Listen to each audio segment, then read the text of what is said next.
నేను ఒక్క మాట పోలీసు మిత్రులకు మనవి చేస్తా ఉన్నా.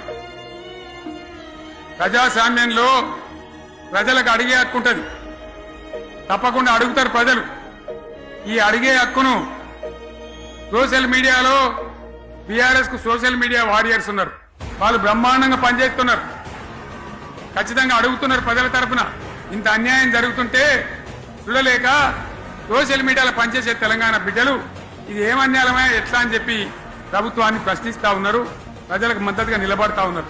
వాళ్ళ మీద కేసులు, వాళ్ళని పట్టకపోవడు పోలీస్ సోదరులను నేను అడుగుతా ఉన్నా, మీరెందుకు తునుకులాడుతుండ్రే? మీకేమక్కడ వచ్చింది? మీకొక్కటి చెప్తున్నా నేను, గ్యారంటీగా పోలీసు మిత్రులారా, ఇవాళ పోయి రాత్రి మీ డైరీలలో రాసుకోండి, మీ డైరీలలో రాసి పెట్టుకోండి. 100కు 100% ఇలా తెలంగాణ చెలరేగిన పరిస్థితికి మళ్ళా వచ్చేది బీఆర్ఎస్ గవర్నమెంటే.